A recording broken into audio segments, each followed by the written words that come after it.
أعوذ بالله من الشيطان الرجيم بسم الله الرحمن الرحيم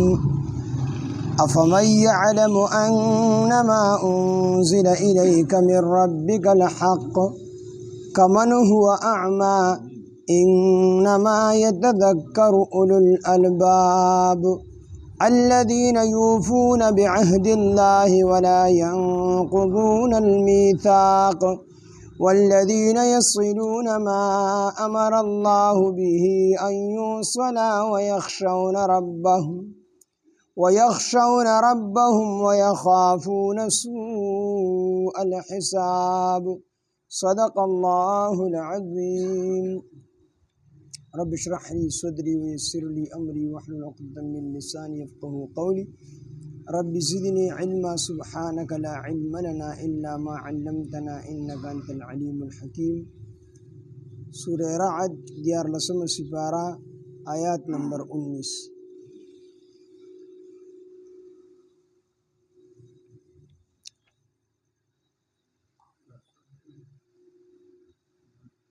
نمبر آیات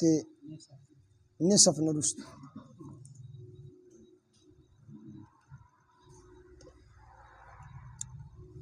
افمن يعلم انما انزل اليك افمن آیا هغه څوک يعلم چې پوهیږي انما انزل چې بشک نازل کړي شوی دی الیک تا طرف ته من ربک استا د رب د طرفنا الحق حق یعنی قران د نازل شوی دی کمن پشان د هغه چا کې دی شي هو اعمى چې اغړون وي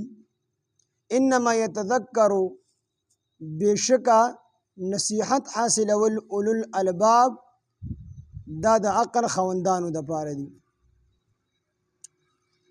نو دیګ الله تعالی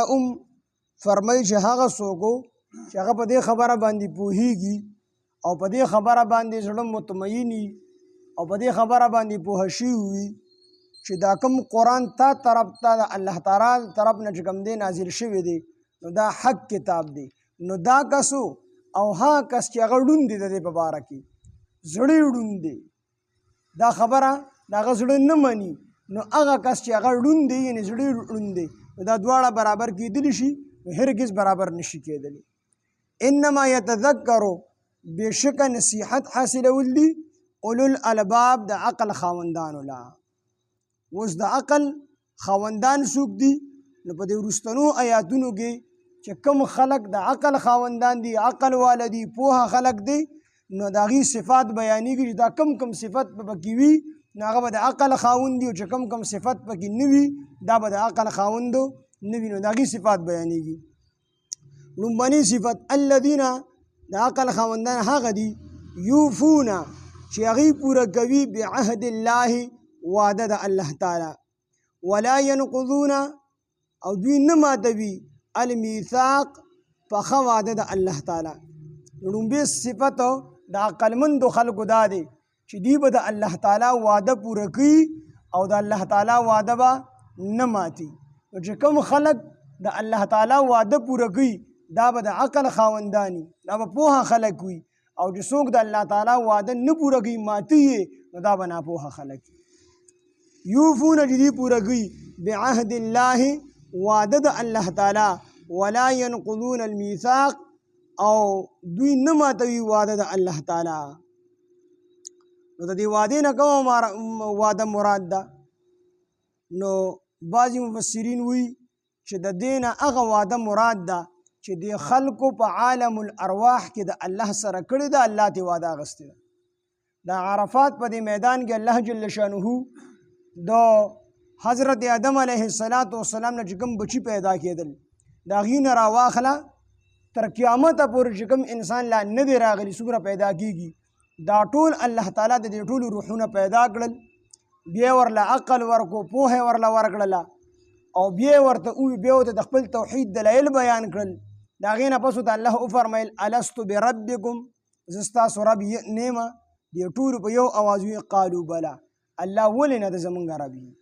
عقل او پوهه ورته ورکړي داسې نه چې دوی سره عقل نه و پوهه ورسره نه وه او دوی وی چې ته زمونږ رب نه عقل یې ورسره ورکړی و پوهه یې ورکړې وه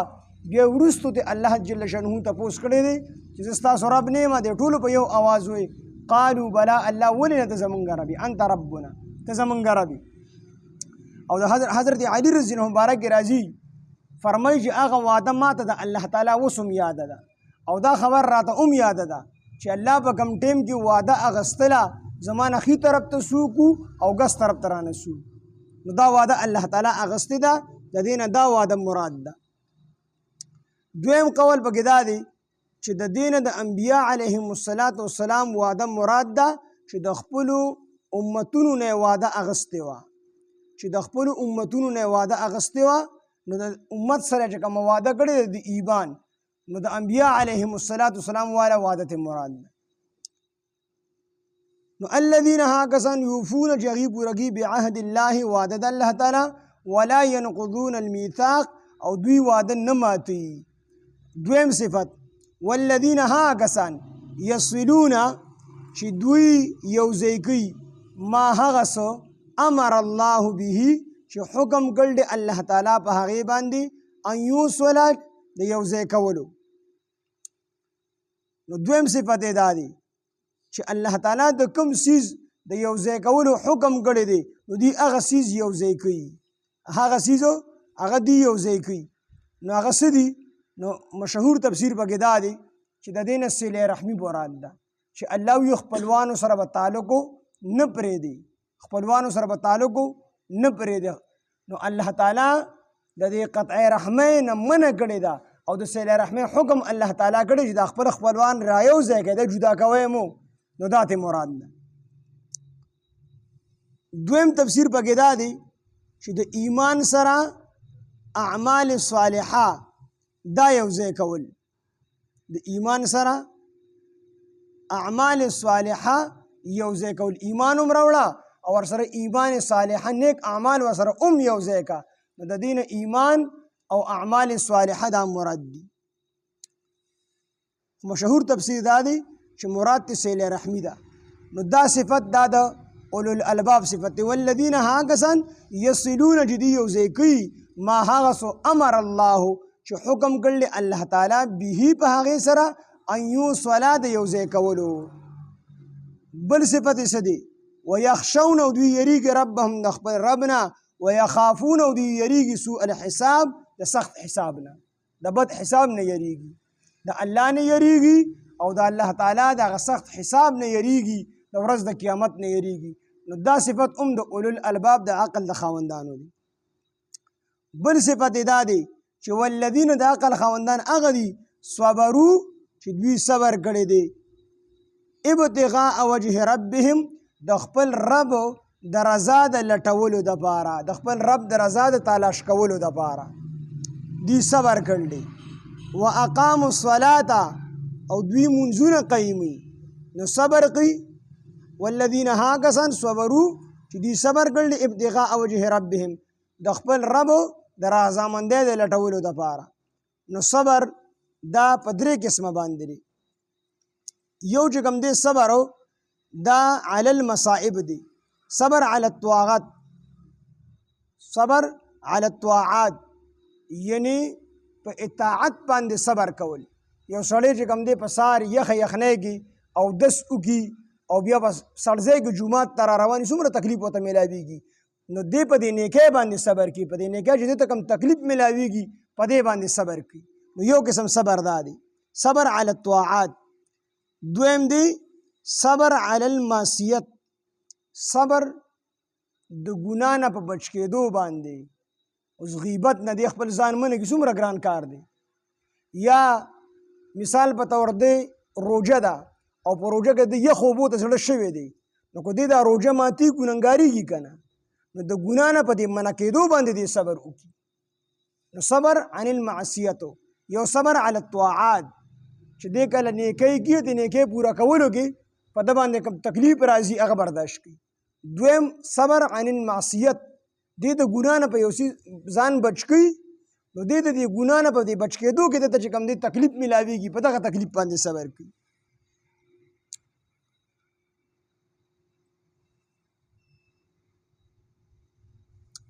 نو په دې ټولو باندې دې خپل صبر کوي او دریم صبر په خپل نفس باندې قابو ساتل او ثابت قدم ساتل. خپل نفس باندې هر ټیم قابو ساتل چې ګناه د نه ومونشي، نیکي در نه هم پاتې نشي. نو دې ټولو ته صبر ویلی شي، صبر ورته ویلی شي. نو په صبر باندې الله تعالی وعده ده چې الله تعالی به صابرینو سره ملګری هم دی او د صبر بدله جنت هم د جنت پوله ورکړي. نو دا صبر کول دا هم دا د اولو الالباب صفت چې دوی به صبر کوي. واقاموا الصلاة او دا هم د اولو الالباب صفت چې دوی به منځونه قیمي. وانفقوا او دوی به خرج کړي مما د هغې مال نه رزقناهم الله وایي چې موږ ورکړي دي دوی ته سرا په پټه باندې مې هم خرج کړي، وعلانیتا او په ښکاره باندې مې هم خرج کړي. صدقات دا به پټ ورکوي او زکات دا به ښکاره ورکوي چې د خلکو خلک ته سبق والي. چې کوم خلک زکات نه ورکوي چې هغې ته سبق والي هغې هم زکات ورکول شروع کړي. نو زکات دا به په ښکاره ورکوي او صدقات دا به چې کوم دی په پټه ورکوي. نو دا خلک چې دی صدقات هم ورکوي او زکات هم ورکوي. ویدرؤون او دوی د پکوي بالحسنة په نیکۍ سره السیئة بدي، په نیکۍ سره بدي د پکوي. نو دی چې کله د ده نه ګناه وشي فوراً پسې نیکي کي. او نبی علیه السلام یو صحابي ته فرمایي چې کله ستا نه چېرته ګناه وشي، بدي در نه وشي، نو فوراً یې په نیکۍ سره ونیسه، نیکي کوه چې دغه بدۍ هغه اثر ختمېږي. اولئک هم دا خلک دی لهم چې دوی دپاره عقب الدار کور د آخرت دی، ښکلی کور د آخرت دی. جنات عدن د دې دپاره جنت عدن دی، جنت عدن. د عدن معنا دا قیام او قرار دی. مطلب دا دی چې الله به دې داسې جنتونو کې داخل کړي چې دی همیشه په هغې کې پاتې کېږي. او بعضې مفسرین وایي چې دا جنت عدن، دا عدن دا د جنت نوم دی. او دا کوم جنت دی چې دا هغه جنت دی، هغه کور دی چې په دې کور کې به 80,000 دروازې، 80,000 کمرې به وي، او په هره کمره کې به 80,000 دسترخوانونه وي، او په هره دسترخوان باندې به 80,000 قسمه خوراکونه پراته وي، 80,000 کمرې، او په هره کمره به دته چې کوم دی حور عینه غټو سترګو والا حوره دا انتظار کوي. او د سرو د سپینو نه به دا محلونه جوړ شي. او الله داسې جوړ کړی دی چې د دې دننه سامان دې کې چې کوم د آرایش دپاره کوم سامان پروت دی دا د بهر نه په نظر راځي، او بهر چې کوم څیزونه دي هغه د دننه په نظر باندې راځي. نو دا قسمه نعمتونه الله تعالی د خپلو بندګانو دپاره تیار کړي دي، وي دا جنت عدن دی. نو جنات عدن، جنت عدن دی، یدخلونها دوی به داخلیږي هغې ته، ومن او یوازې دی به نه داخلیږي، هغه څوک به هم داخلیږي صالحه چې نیک عمل یې کړي وي، من آبائهم د دوی د پلارانو نه. نو تفسیر روح المعانی لیکلي دي چې د پلارانو سره میندې هم داخلي دي، پلاران به ورسره هم داخلیږي د نیکانو سره، او میندې به ورسره هم داخلیږي. و ازواجهم او د دوی بیبیانې به ورسره هم داخلیږي. و ذریاتهم او د دوی اولاد به ورسره هم داخلیږي، بچیان به ورسره هم داخلیږي، یوازې دوی به نه وي. نو مفسرین وایي چې دې مطلب دی چې دوی به دا ټول په جنت کې میلاویږي. یو تفسیر یې دا دی، او دویم تفسیر یې دا دی چې کو چېرې دی په جنت کې اعلی وي، اوچت وي، ځکه د جنت په جدا جدا درجې وي. نو که دی په اعلی جنت کې وي نو الله تعالی به د ده دا مور او دا پلار او دا بچیانو دا به ورله هم د اعلی جنت ته ور ورسي.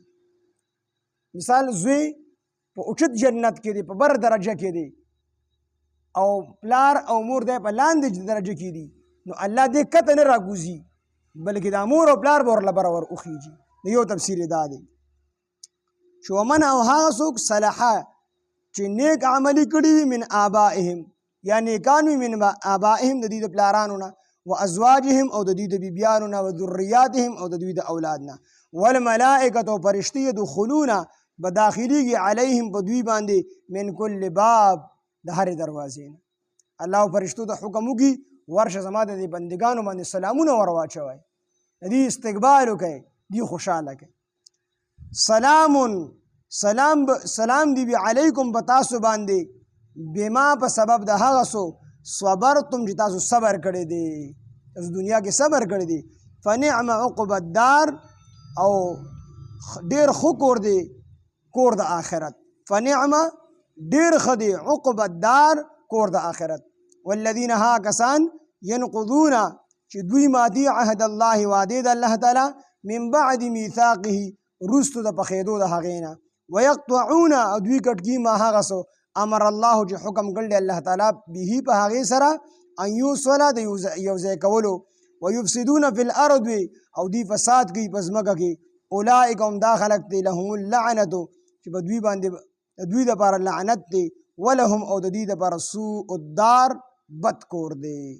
لعنت د الله تعالی د رحمت نه لرې والي ته ویلی شي نو دا خلک به د الله تعالی د رحمت نه لرې وي ولهم سوء الدار او د دې دپاره به خراب ګوري چې هغه جهنم دی نو الله تعالی یبسط الرزق فراخه کوي رزق لمن د هغه چا دپاره یشاء چې وغواړي ویقدر او تنګوي رزق وفرحو او دوی خوشحالوي بالحیات الدنیا په ژوند د دنیا وما الحیات الدنیا او نه دی دا ژوند د دنیا فی الاخرت د آخرت په مقابله کې الا متاع مگر لږ غونده کې متاع څه ته ویلی شي نو د لغت چې کوم امامان دي د هغې یو امام دی هغه وایي چې دا متاع دا هغې چیرړې ته ویلی شي چې په کومه چیرړه باندې زنانه لوښي نیسي نو په دې چیرړه کې دننه د ساګو خوند وي د چرګ خوند وي د غوښه په دې باندې هر قسمه لوښي انځلي وي خو په حقیقت کې په دې چیرړه کې هېڅ نه وي نو دا د لغت چې دا کوم امام دی وایي چې د متاع څه معنی ده نو زه په دې عربو کې د بانډو ته لاړم چې ومې کتل نو وي سپي چې کوم دی دا د ښځې چغې والې چې سپی راغی او متاع یې ووړله سپی راغی او متاع یې دا یې ووړله مې چې دا متاع څه شي ومې کتل نو د سپي سره په خوله کې د لوښي د انځلو هغه شوړه وه نو زه پوه شوم چې دا متاع دغه شوړې ته ویلی شي نو د دنیا مثال هم د دقې د لوښي د شوړې دی څنګه چې په دغه شوړه کې د چرګ خوند شته خو چرګ پکې نشته دی د ساګو خوند پکې شته خو ساګ پکې نشته دی د غوښې خوند پکې شته خو غوښه پکې نشته دی دقه شان دی دا دنیا ده په دې دنیا کې خوند شته دی خو حقیقتي خوند په دې کې نشته دی هسې دوکه ده نو څنګه چې دا سپی په دغه چیرړه دوکه کېږي دقه شان د انسانان د دې په دې عارضي خوند باندې دوکه شي نو بیا چې کله هغه سپي څه ځای پورې ووړله ویسه کړه نو واپس یې وغورځوله نو دقه شان د انسان په د زنګدن کې پوه شي دا ټوله دوکه وه خو بیا خو دې وخت تلي وي نو متاع دې ته ویلی شي الا متاع مگر لږ غونده کې افمن یعلم آیا هغه څوک چې پوهېږي انما انزل چې بېشکه نازل کړلی شوي دي انما چې بېشکه انزل نازل کړلی شوي دي الیک تا طرف ته من ربک ستا د رب د طرف نه الحق حق چې قرآن دی کمن دا په شان د هغه چا کېدلی شي هو اعما چې هغه ړوند وي انما یتذکرو بېشکه نصیحت قبلوي اولو الالباب د عقل خاوندان دا نصیحت قبلی الذین د عقل خاوندان هغه کسان دي یوفون چې هغوی پوره کوي بعهد الله وعده د الله تعالی ولا ینقضون الميثاق او دوی نه ماتوي وعده د الله تعالی والذین هغه کسان دي یصلون چې دوی یو ځای کوي ما هغه څه امر الله چې حکم کړی الله تعالی به په هغې سره ان یوصله د یو ځای کولو ویخشون او دوی یریږي ربهم د خپل رب نه ویخافون او دوی یریږي سوء الحساب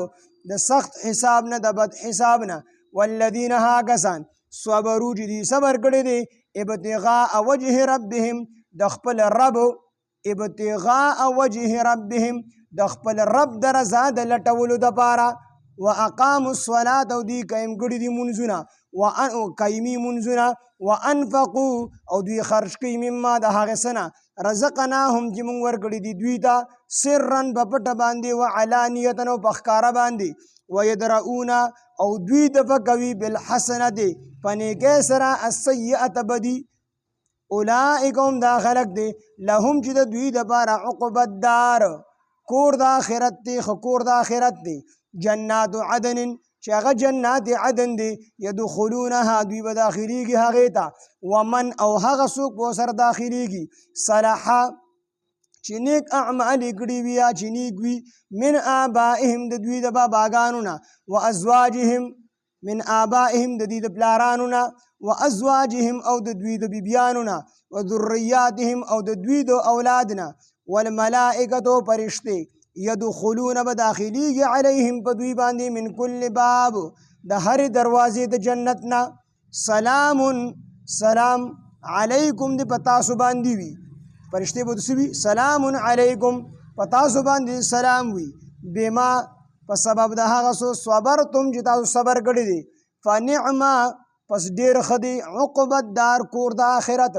والذین هاکسان ينقضون جدوی مادی عهد الله وعده د الله تعالی من بعد میثاقه رستو د پورا کېدو رستو د پخېدو د هغې نه چې دا وعده الله تعالی سره پخه کړې ده ويقطعون دوی پرې کوي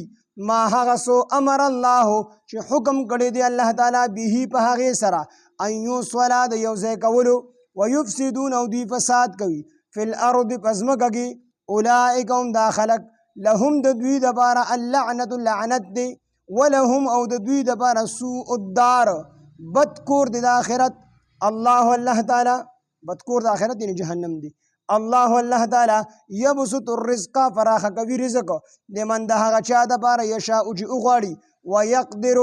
او تنګوي رزق د هغه چا دپاره چې الله وغواړي وفرحو